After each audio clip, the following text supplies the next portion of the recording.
Intro music fades out. Hey everyone, and welcome back to the channel. Today we're diving deep into a story that really makes you think about fate, forgiveness, and the incredible, often unseen connections that tie our lives together. This isn't just a tale, it's a glimpse into the raw, pulsating heart of an emergency room where every second counts and every life hangs by a thread. So, grab a warm drink, settle in, because this one's going to stay with you. Imagine it's 3:17 a.m. on a cold, rainy Thursday in October.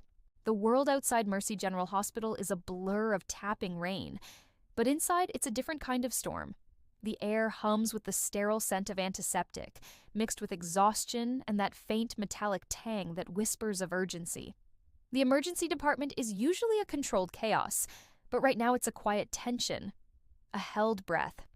Nurses are busy, monitors beep softly, a janitor's squeaky mop bucket provides an eerie soundtrack. Then, the calm shatters. The doors burst open. In rush paramedics, their faces grim, pushing a gurney. On it, a man in his late 40s, unconscious, his skin ashen, lips tinged blue, a terrifying sight. "Daniel Reyes!" they shout, their voices cutting through the hushed tension. Found collapsed in his apartment, no known medical history. And then, a detail that chills you to the bone. Wife says he'd been complaining of chest tightness for days but refused to come in. He's got young kids, please. The desperate plea from his wife Maria over the phone hangs in the air, a silent burden. The scene shifts dramatically to Trauma Bay 2. The energy is electric, charged with adrenaline. Dr. Elena Vasquez, mid-30s, her sharp eyes shadowed by countless sleepless nights, is already snapping on her gloves. Her voice is calm, clear, issuing rapid-fire orders, but her hands move with an urgency born of experience, of knowing how fragile life can be, how quickly it can slip away. Suddenly, the room is a flurry of activity. Nurses swarm around Daniel, IV lines snake into his veins, a desperate lifeline. Then, a terrifying sound. The monitor spikes, a jagged, wild line of arrhythmia, then it flatlines. A sickening, flat tone fills the room. "Code blue, start compressions!" Elena's voice is firm, unwavering. The rhythmic thud of hands on Daniel's sternum begins, a powerful, primal beat echoing through the bay like a war drum fighting for a life. Someone calls out for epinephrine. Another nurse checks his pupils, a quick, practiced assessment. The room becomes a symphony of controlled panic, every movement precise, practiced, desperate. Each person a vital part of a team, working in perfect synchronicity, pushing against the tide of death. Outside the trauma bay, a woman stands frozen. It's Maria, Daniel's wife, her coat still soaked from the rain. She clutches a small stuffed rabbit to her chest, a silent comfort in a world suddenly turned upside down. Her eyes are wide, unblinking, fixed on the chaotic scene inside, her lips moving in a silent prayer, a desperate bargain with fate. She doesn't cry, but her face is etched with a terror that could hollow you out. Elena pushes through the crowd, her face a mask of fierce concentration, and takes over compressions. Her arms burn, every muscle straining, but she doesn't falter. This rhythm, this desperate dance with death, is one she knows intimately. She's performed it countless times before, but beneath her clinical focus, something stirs. A flicker of recognition. She's seen that face before. Not Daniel's exactly, but something in the set of his jaw. The faint scar above his eyebrow, it tugs at a memory, a painful one she's spent years trying to bury. The team shocks him.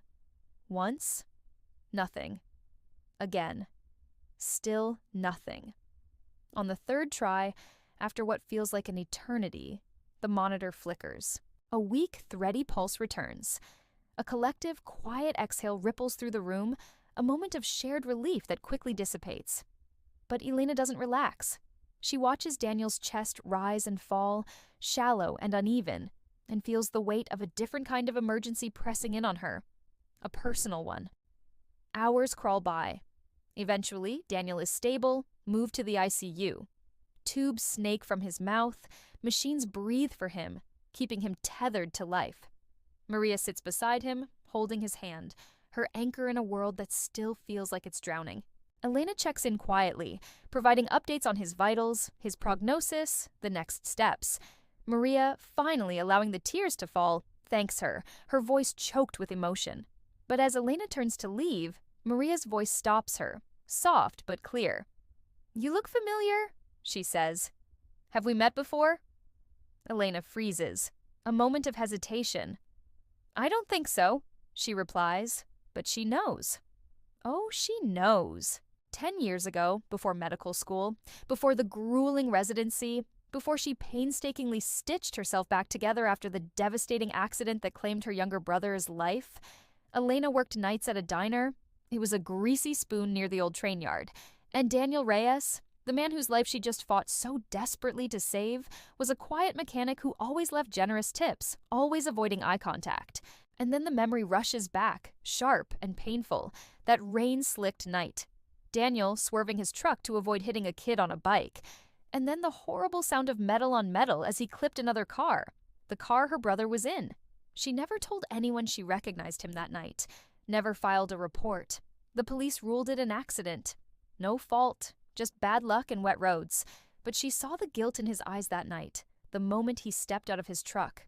She saw him vomit on the pavement, heard him whisper, "I'm sorry," over and over again to no one in particular. And she walked away, because grief had already carved her hollow, and anger felt like too much weight to carry on top of everything else. And now, here he is, alive because of her hands. The hospital settles into the uneasy quiet of early morning. Nurses change shifts.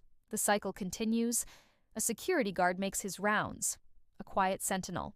Life and death brush shoulders in these halls. Strangers bound by circumstance, by secrets, and by the thin, fragile thread of human connection.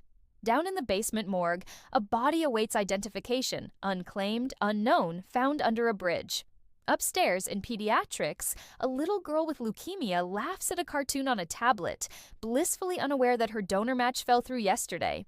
The irony, the pain, the triumph, all existing simultaneously within these walls. Elena steps into the stairwell, needing air, leaning against the cold concrete. She lets herself tremble, the suppressed emotions of a decade finally breaking through. The rain still falls outside, steady and relentless, mirroring the storm within her. She thinks of her brother's laugh, so clear and vibrant. She thinks of Daniel's young children, who might have lost their father tonight. She thinks of Maria's rabbit-clutching hands, filled with hope and despair. She thinks of all the things left unsaid, all the debts never called in, the unspoken burdens we carry. Back in the ICU, Daniel's monitor beeps softly, a steady rhythm of life. His fingers twitch. Maria leans closer, whispering something only he might hear, words exchanged in that liminal space between life and whatever comes next. And somewhere in the hospital, a phone rings. Another ambulance is 10 minutes out. Another story beginning, or ending. The lights flicker once, just for a second, as if the entire building is holding its breath. What an incredible and poignant story, right? It makes you wonder about the connections we have, seen and unseen, and the power of forgiveness, even when it's unexpected. What are your thoughts on Elena's decision? Have you ever had a moment where fate brought someone back into your life in a way you never expected? Share your stories in the comments below. If you found this story compelling and thought-provoking, please hit that like button, subscribe to the channel for more incredible narratives, and ring the notification bell so you don't miss our next upload. Thanks for watching, and I'll see you in the next video.